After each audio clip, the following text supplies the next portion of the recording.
My name is Alicia Elmira, and I'm 33 years old. If you had asked me a year ago what my life looked like, I would have said steady. Not thrilling, not perfect, just steady. I had a partner I trusted, a rhythm that felt safe, and plans that looked like the kind of future adults are supposed to want. Ryan Cooper was that future. He was 30, a project architect with a fondness for clean lines and control. We'd been together just over 3 years, long enough to share spare keys and toothbrushes, but not quite long enough for rings or titles. We weren't married. We weren't even officially living together. But everyone around us spoke like it was only a matter of time. Even his mother, Angela, had started asking when, not if. That weekend, we were at her house, her 60th birthday. A snowstorm had rolled in overnight, draping the neighborhood in silence. The house smelled like cinnamon and roasted garlic. Ryan was upstairs helping his mom with decorations while I wrote down the grocery list she'd forgotten to buy.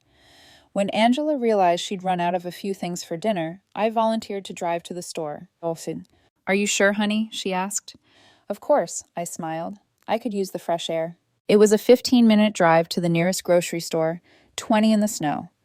The whole way there, I hummed to the radio and pictured the night ahead. Family photos, red wine, Ryan's hand resting absent-mindedly on my knee. I remember thinking, this is what warmth feels like. 40 minutes later, I was back. My car tires hissed across the slush as I parked in the Cooper's driveway. 4 bags of groceries balanced in my arms, a bouquet of white lilies for Angela tucked between them. Their house had that split-level layout, garage at the bottom, kitchen halfway up, living room just beyond. I opened the door quietly with my spare key and climbed halfway up the stairs, the groceries pressing into my ribs. That's when I heard them. Ryan's voice, low, serious, coming from the kitchen, and Angela's, soft but insistent. So, when are you going to propose to that girl? You've been together forever. A pause. Then Ryan's laugh, uneasy, half-hearted. Mom, not this again. You're not getting any younger, sweetheart. Elysia's wonderful. She's stable, kind, has her life together. I smiled despite myself, waiting for him to agree. Then I heard the sentence that split my world clean in half. Yeah, she's great. I just don't know if she's my forever person. I'm not ready to close doors yet. What if someone better comes along? The groceries dug into my arms. My heart didn't break all at once. It froze. Angela sounded stunned. Ryan, that's a terrible way to think. I'm not saying she's a backup, he said quickly. I don't know. She's safe, dependable. But sometimes I wonder if this is it, if I'm settling. The rest blurred. My ears buzzed like static. I stood there, halfway between floors, in the most literal in-between of my life, half inside, half outside, realizing I didn't belong in either place anymore. My body moved before my mind did. I climbed the last few steps, still unseen, and placed the grocery bags on the counter. The lilies leaned toward the light. I set down the small card I'd written, "Happy birthday, Angela. Thank you for always making me feel at home." Then I took the key off my ring and left it beside the flowers. No sound, no goodbye. Just a quiet click as the door to the garage closed behind me. The air outside was sharp enough to hurt. I sat in the car, fingers trembling on the steering wheel, listening to the muffled laughter still drifting from the house. My reflection in the windshield looked foreign. Someone older, colder, made of glass. I drove, not home, not anywhere I'd planned, just away. I ended up at a small hotel off the highway, the kind with faded carpet and vending machines that still took coins. The clerk didn't ask questions. I gave my name, slid my credit card across the counter, and took the key card like it weighed nothing. In the room, I kicked off my boots and stared at the beige wallpaper. The groceries were still in my trunk, freezing solid. My phone lit up. Ryan, where are you? Ryan, did you get lost? Ryan, Elysia? Then, a call. Then another. I ignored them all until the sound became unbearable. Finally, I texted, I heard what you said to your mom. We're done. Then I turned my phone face down. Room service came an hour later, a glass of whiskey and a plate I didn't touch. I sat on the edge of the bed and tried to process 3 years of my life unraveling over one sentence. Some people explode when they're hurt. They scream, throw things, demand answers. I don't. I shut down. And that night, my silence was the loudest thing I had ever heard. The next morning, I woke to 37 missed calls and a dozen messages from Ryan. Apologies, explanations, half-truths dressed up as misunderstandings. You took that out of context. Mom cornered me. I didn't mean it. Please just talk to me. But you can't mishear the words someone better. They echo. They stain. I didn't answer him. I didn't even cry. I showered, packed, and checked out before noon. The woman at the front desk asked, "Checking out so soon?" "Yes," I said. "I just realized I booked the wrong place." It wasn't a lie. I had. Because all this time, I thought I was building a life with someone who saw me as home. Turns out I was just an option, one he thought he could keep open until something shinier walked in. As I drove back toward the city, the snow had stopped. The world looked freshly washed, like it had reset overnight. I didn't feel free yet, just empty. But somewhere between the highway exits, the first small truth surfaced. Leaving quietly wasn't weakness, it was clarity. I didn't slam a door or send a text. I just disappeared, and that was louder than anything I could have said. When I got back to my apartment, the quiet felt performative, like the walls were waiting to see if I'd make a scene. I didn't. I set my bag down, turned on the kettle out of habit, and stood there watching the coil turn red. It buzzed like the inside of my skull. 37 missed calls had multiplied into 42. A new wave of text scrolled up the screen so quickly the lock screen couldn't keep up. "Ryan, please, just talk to me." "Ryan." I panicked. Mom corners me about marriage, and I say stupid stuff. "Ryan, you know I love you." I let the water boil itself to death. I didn't block him. Blocking would have felt like shouting. I was done shouting.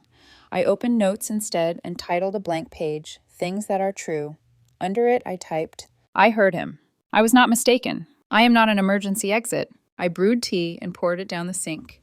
Then I made coffee and left it on the counter until the surface filmed over. Grief can look like incompetence, forgetting simple steps you've done 1,000 times. I stared at the mug as if steam could rewrite the past. The phone rang again, and a different name lit the screen. Melissa. I let it go to voicemail. It felt cruel to rope his sister into this. 10 minutes later, a text arrived. "Melissa. Hey, it's me. I don't know what happened, but Ryan's freaking out. Are you safe? If you need anything, or even just quiet, I've got quiet." It was the first message that didn't try to manage me. I stared at it until the letters settled into focus. Me. "I'm safe, thanks. I need to pick up my things from his place. Could you let me know when he's at work? I'd rather avoid a scene." The dots appeared and disappeared. When they returned, Melissa. "He's out Tuesdays 9 to 5. I can be there to let you in. No dramatics, promise." I exhaled. It came out like surrender. The next day, I did laundry. Put clothes on hangers that hadn't carried weight in months. I took frame photos down from the bookshelf and slid the prints out with my thumb, so I wouldn't have to look at our grinning, sleep-deprived faces from last summer's camping trip. I set his sweater, the one I always ended up wearing, into a paper bag like it was something spoiled that needed to leave the house. By evening, the same message kept surfacing. Not from him, but from the space he'd left. What if someone better comes along? As if love were a bus and I was blocking the stop. I slept with the TV on to keep the silence from turning into a verdict. Between one documentary and the next, in that thin place where you aren't awake or asleep, I saw the stairwell again. The bouquet on the counter, the key beside it like a tooth I'd pulled without anesthesia. Tuesday came. I put my hair up and wore a neutral sweater that wouldn't show handprints if panic touched me. Melissa met me at the curb in front of Ryan's building, a knit cap pulled low, eyes soft. "Hey," she said, like we were meeting for coffee. "Elevator's out again," I figured. We climbed 4 flights, neither of us talking, our footsteps sinking, despite the different tempos of our lives. She unlocked the door and stepped back. "Take your time. I'll be in the kitchen. I can, invent a pour-over ceremony if it helps." Her mouth curved the way it did when she teased her brother. "It's fine," I said. "I won't be long." His apartment looked the way it always did, tidy to the edge of sterile, the coffee table arranged in a grid, remote, coasters, architectural digest. A jacket hung off the back of a chair, like a person halfway through personhood. My eyes went nowhere and everywhere. In the bedroom, I folded myself into the task. Drawer, bag. Closet, bag. The bathroom cabinet swallowing and giving back toothbrush, face wash, little things I didn't think I'd need to pack because I didn't think I'd need to leave. On the dresser sat a framed Polaroid of us at Angela's last summer barbecue, hair sun-spiked, my cheek pressed into his shoulder. I turned it over and left it face down. Some memories don't deserve the air. Halfway through zipping the duffel, the door clicked. "Mel," Ryan's voice surprised. "What are you—" He stopped in the doorway. Anywhere at all on earth to look, and his eyes found mine like it was inevitable. Elysia, he said my name as if it were a cure. I didn't know you'd be. God, I've been trying to reach you. I stood up, spine learning to be a column. I asked Melissa to let me in while you were at work. She told me Tuesday. I forgot my wallet. He nodded toward the entry table where his card peered out from beneath a bowl of keys. Convenient, I said. I meant fate has a cruel sense of humor. He ran a hand over his jaw. Can we please talk? I didn't mean what I said to Mom. She ambushed me, and I said something dumb. I'm an idiot, okay? But I'm not an idiot about you. I measured the space between us. 3 years, 4 steps, 1 sentence. You were very coherent for someone ambushed. Alicia, he said, stepping forward, you know me. You know I get freaked about decisions. It's not about you being not enough. It's about me being broken in certain ways. And your plan was to keep me on the shelf until you weren't? His face crumpled. That's not fair. I agree, I said softly. It isn't. Melissa coughed from the kitchen, the sound of a witness trying not to be. Ryan looked past me at his sister, then back. I love you, he said. Can we please slow down? Not end it here, not over a sentence that doesn't mean what you think it means. I picked up the duffel. It made a sound like rain. It means exactly what I heard, and I'm not bargaining with my dignity. For a moment, he was a little boy who'd dropped something valuable and finally understood gravity. He nodded once, a brittle concession, and stepped aside. It was the kindest thing he'd done in 24 hours. In the kitchen, Melissa handed me a water bottle. You okay? I'm intact, I said. It felt like borrowing the word from someone braver. Ryan lingered. Mel, are you serious right now? You just let her in? You're taking her side? Melissa's gaze sharpened. I'm taking the side of the adult who didn't say their partner was a placeholder. She wasn't. He stopped when he saw my face. He wasn't stupid. Careless, yes, but not stupid. I'm going, I said. Thank you for letting me grab my things. Melissa nodded, and then came the soft thing, the one that leaned me back toward the world. If you need help moving the heavy stuff, I've got a truck and time. Ryan laughed a single laugh with no humor. Unbelievable. We walked out into the hall. Melissa locked the door behind us with a decisive click. On the landing, I exhaled what felt like the last of the house's air. Do you want lunch? She asked suddenly, like a rope thrown from a boat to someone who isn't sure they want saving. I hesitated. Was it disloyal? Maybe. But loyalty had been used on me like a leash. Okay, I said. Somewhere with bad lighting and strong coffee. We found both at a diner 2 blocks over, vinyl seats that remembered their tenants, a server who called everyone baby, regardless of age. We didn't talk about Ryan for the first 20 minutes. We talked about how snow makes a city sound like a library, about a podcast she loved that interviewed strangers about the moment their lives bent, about a trail outside the city that she swore would fix my lungs. Only when the second coffee arrived did Melissa clear her throat. I'm sorry, she said.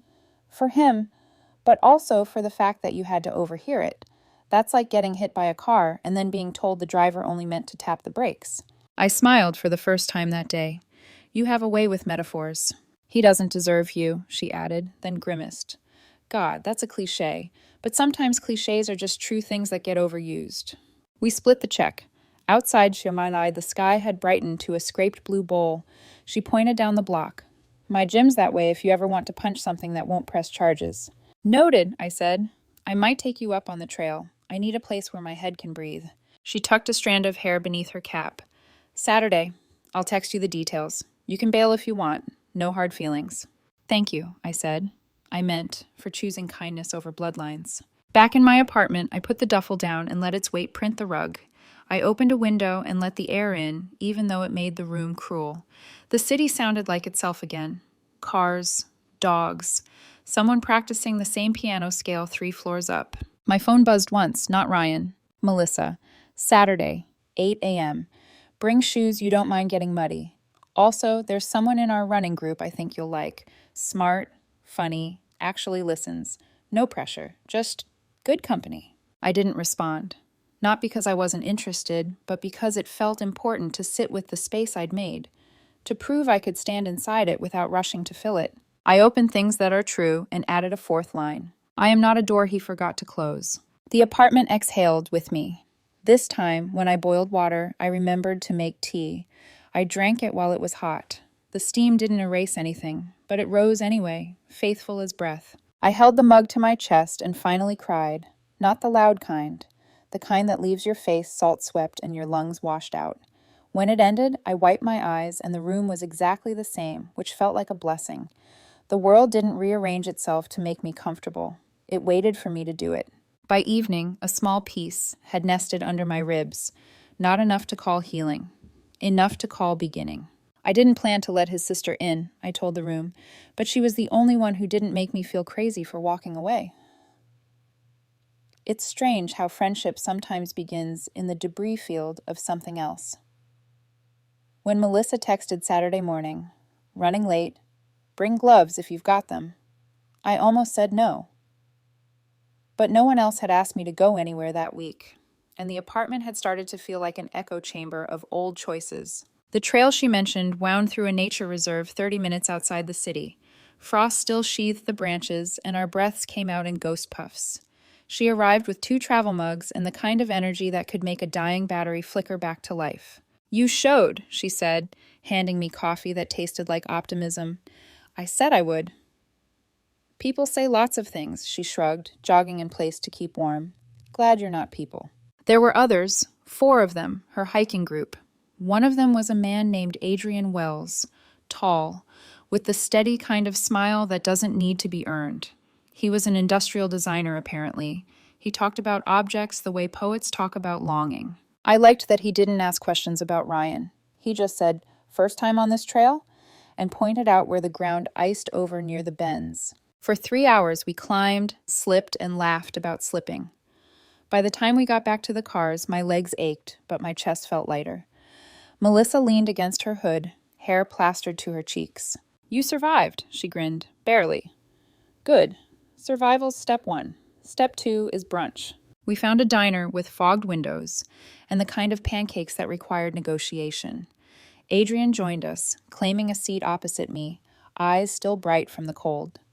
When Melissa went to the counter to ask for extra syrup, he said, "She's good at pulling people out of caves." I didn't realize I was in one, I admitted. You don't, until you're blinking in daylight, he said. Something about the simplicity of that sentence stayed with me. The weeks that followed formed their own rhythm. Wednesday coffee runs with Melissa, Saturday hikes with the group, late-night texts that weren't about trauma but about small, stupid things. What do you call the feeling when you finally wash your sheets after ignoring them for a month? Healing never announced itself. It just showed up disguised as routine. Ryan still texted occasionally, though the messages had grown shorter, more restrained. Hope you're okay. Mom says hi. I'm sorry. I answered none of them. The guilt was still there, but softer, like scar tissue that no longer hurts when you touch it. One evening, Angela called. I stared at her name on my phone for a long time before answering. Alicia? She said, voice tentative. I wasn't sure you'd pick up. I almost didn't, I said honestly.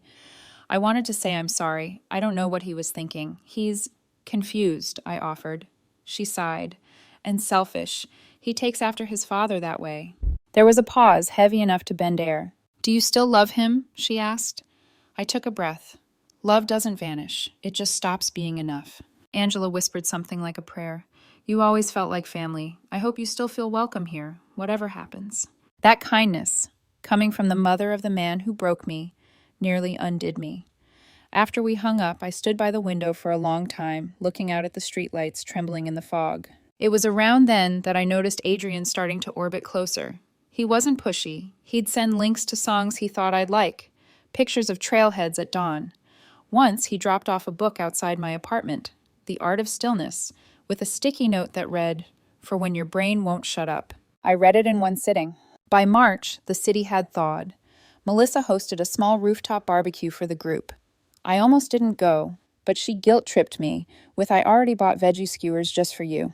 When I arrived, she hugged me like it was her birthday, then vanished into the smoke of the grill. Adrian was there, leaning against the railing, sunset fire-washing his face. You made it, he said. I owed Melissa. She told me to make sure you eat something that isn't self-pity. I laughed, really laughed, the kind that breaks something open.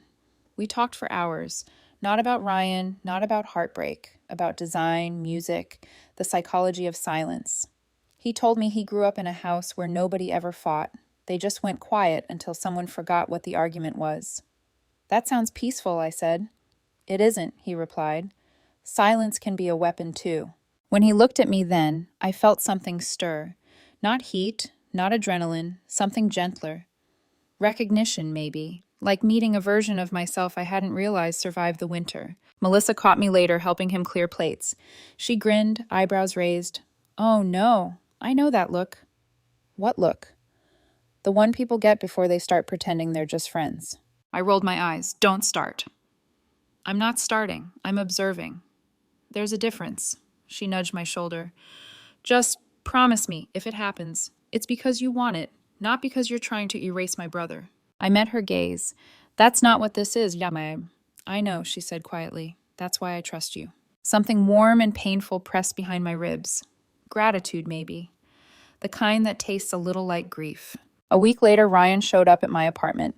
No text, no warning, just a knock and his face behind the peephole, pale and uncertain. I opened the door halfway. You shouldn't be here. I know. I just needed to say, Alicia, please, can we talk? His eyes darted past me, taking in the living room, the mug on the coffee table, the vase of tulips Melissa had brought over. I made a mistake, he said. A big one. I thought I wanted options, but all I've done is compare every noise in my head to your quiet. It was the kind of confession that used to melt me, but this time it just landed flat, like rain on glass. You're not in love with me, I said gently. You're in love with who I was when I made your world easy. He shook his head. That's not true. Then why do you only want me now that I'm gone? His throat bobbed. Because losing you made me realize, no, I cut in softly.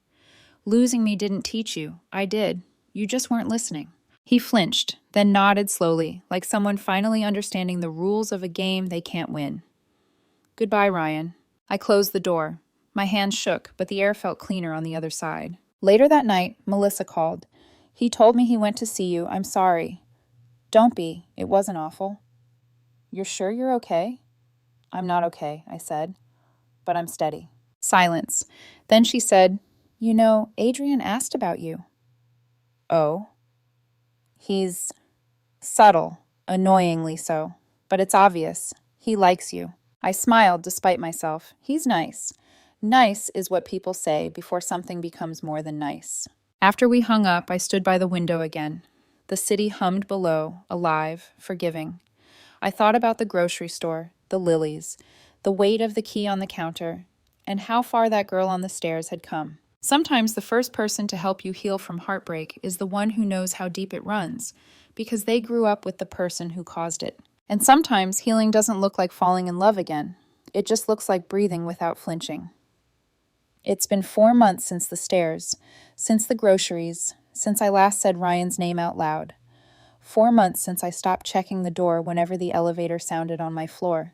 By now, I'd memorized the rhythm of my life without him. Quiet mornings, new music, plants that didn't die because I finally remembered to water them. And Adrian, he wasn't a replacement. He was a pause that turned into a sentence I wanted to keep reading. It started small. Late texts about random things, book recommendations, playlists, photos from the trail, then coffee after hikes, then dinners that weren't called dates but had all the nervous laughter of one. He wasn't cautious the way Ryan had been. He didn't perform stability. He lived it, like it was muscle memory. The first night he held my hand, it wasn't cinematic. We were walking back from a concert downtown. The crowd was thick, streetlights glinting off wet asphalt. I was mid-sentence when he just reached for me. No speech, no warning. His hand was warm, familiar in a way that felt unfair, given how new everything was. I didn't pull away. Later that week, Melissa invited me over for dinner. She'd been pestering me to visit her new apartment, smaller but brighter, with windows that drank the sun. When I arrived, she was chopping vegetables, humming along to an old indie playlist. Guess who's coming too? She teased. I raised an eyebrow. Please don't say, Relax, she grinned. It's not Ryan, it's Adrian. He offered to bring dessert. I froze, knife midair. You invited him? Sure did. You two have been circling each other for weeks. It's exhausting. She wasn't wrong. Dinner was easy in that effortless, dangerous way, like gravity disguised as conversation. Melissa left midway through to take a phone call. And suddenly Adrian and I were alone, plates half empty, silence soft as fabric between us. He looked at me for a long moment before speaking. You know what's strange? What? I met you because of Ryan. And yet every time I see you, it feels like I'm meeting you after him, like I'm late to something that's still waiting. I exhaled. Maybe it's because I finally stopped living as a reaction to him. His mouth curved slightly. Then I guess my timing's perfect. When he left that night, he didn't kiss me. He just brushed his fingers along mine and said, "Text me when you get home safe." I did. He replied with 3 words, "I'm already home." The next day, Ryan called. I shouldn't have answered, but curiosity sometimes dresses like closure. "Elysia?" His voice was too calm. "Can we talk?" "About what?" "I heard you've been spending time with my sister's friend. Adrian, right?" I hesitated. "You heard correctly." "So what, this is revenge? You're dating someone from my circle now?" "Ryan," I said quietly, "not everything in my life is about you." He laughed, sharp, humorless. "Come on. You think people don't see it? You're just trying to hurt me." "Funny," I replied, "because you were the one who said you didn't want to close doors. I just walked through one of them." Silence stretched between us, taut and bitter. Then he said, almost pleading, "You were supposed to be the one constant. I was supposed to come back, and you'd still be there." I closed my eyes. "That's not love, Ryan. That's entitlement." He inhaled shakily. "Mom's upset. Melissa's distant. You've divided us." "I didn't divide you," I said, voice steady now. "You did that the day you decided I was a maybe." He didn't answer. Just a sigh, then a click. The kind of ending that doesn't sound like closure, but like someone giving up mid-apology. Later that night, I told Melissa about the call. "Of course he's spiraling," she said, pacing her kitchen. "He can't handle not being the center of gravity." "I don't want to make things worse for you," I said, "between you and him." She stopped pacing, looked at me with that fierce, sisterly honesty that had kept me afloat for months. "You didn't do this. He did. I can love my brother and still see who he is." "Even if it cost you peace with him?" She smiled sadly. "Peace without truth isn't peace, it's anesthesia." Her words landed somewhere deep. 2 weeks later, Adrian and I went hiking alone for the first time. No group, no Melissa. Just us. A trail that wound through cedar trees, the kind of quiet that made every heartbeat feel like part of the scenery. Halfway up, he stopped to tie his shoe. When he stood, he said, "Can I ask you something?" "Sure." If none of this had happened, the breakup, the overheard conversation, do you think we'd still have met? I thought about it. Probably not. Does that ever bother you? No, I said, because if the only way to get here was through that pain, then I'd still choose it. He looked at me for a long time, then he smiled. "You have a way of making scars sound holy." "They're not," I said. "They just remind me where the sharp edges were." At the summit, the city stretched beneath us like a map of all the versions of ourselves we'd outgrown. The wind tugged at my hair, carrying that clean, electric smell of altitude. Adrian reached for my hand again, same quiet confidence as before, but this time I met him halfway. We stood there, palms touching, and I realized something simple and enormous. I didn't feel like a placeholder anymore. Of course, peace doesn't come without echoes. Angela called again that weekend. "I saw Ryan," she said. "He's not doing well. He thinks you're punishing him." "I'm not," I said softly. "I'm just done protecting him from consequences." Angela sighed. "You sound so much older than 33.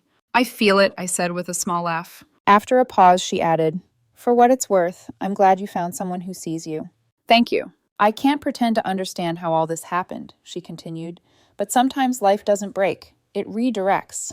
Her words echoed long after the call ended. That night, Adrian came over with takeout and a cheap bottle of wine. We ate on the floor, surrounded by boxes of books I still hadn't unpacked. He asked, "Do you ever think about him?" "Sometimes," I admitted, not with longing, more like curiosity, how someone can hold your heart and not realize it's something breakable. He nodded. Maybe he thought it was indestructible. Some people mistake strength for permission. I smiled. "You're not one of them." "Good," he said, lifting his glass, "to not repeating history." We clinked glasses, laughter soft against the hum of the city below. It wasn't revenge. It wasn't even closure. It was something quieter, truer, a life reassembled on my own terms. It wasn't revenge. It was redirection. Life's cruel way of giving you what you asked for, just not how you imagined it. A full year has passed since that night in Angela's house, since I stood on the stairs with 4 grocery bags, a heart half full of faith, and the other half crumbling in silence. Now the groceries, The lilies, even the sound of Ryan's voice, have turned into something else entirely.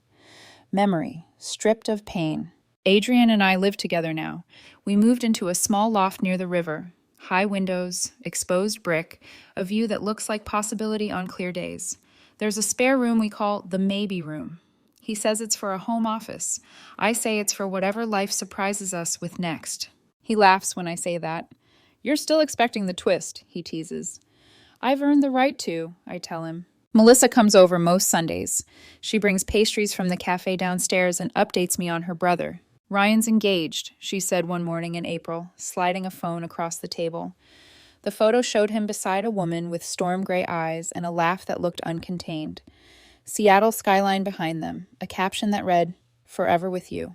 I studied the picture for a moment, waiting for any flicker of bitterness. There was none, only a strange, calm warmth. She looks kind, I said.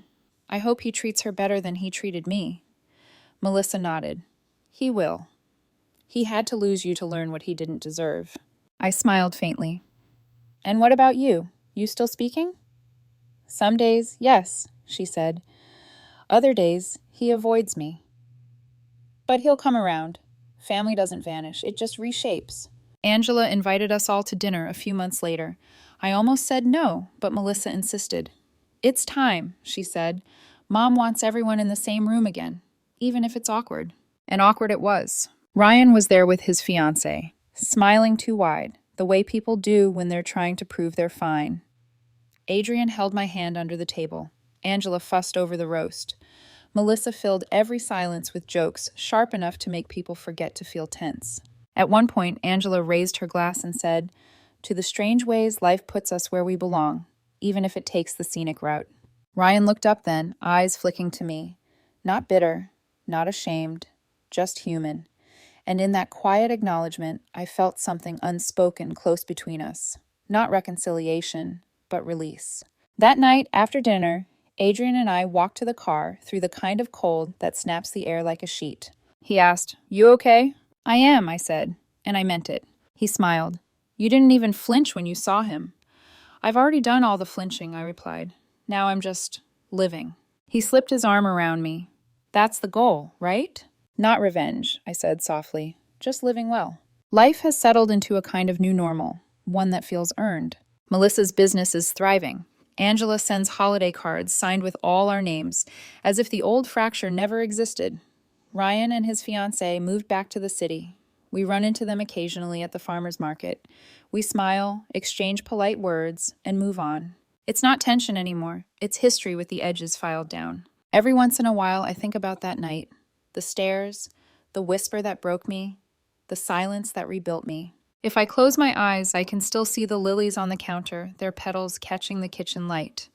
I remember the weight of the key in my palm, the way the door clicked behind me, like a punctuation mark. I used to think that was the end of my story. But it wasn't. It was the comma before everything that came after. Sometimes you don't lose people. You just return them to where they were always meant to stay, outside your future. Last week, as Adrian and I watched the river from our window, he said something that made me pause. "You ever wonder what would have happened if you hadn't overheard that conversation?" I smiled. I'd probably be married to a man still waiting for someone better to show up. He brushed a thumb across my cheek. "Then I'm glad you were listening." "So am I," said. "Because sometimes the universe doesn't send signs. It sends accidents that sound like betrayal but turn out to be rescue missions." I don't check the door anymore when the elevator dings. I don't scroll through old photos or replay conversations trying to find meaning. I just live. And every now and then, when the light hits our window at the same angle it did that morning a year ago, I whisper a small truth to myself. Sometimes the best revenge isn't proving them wrong. It's living a life that no longer needs their approval.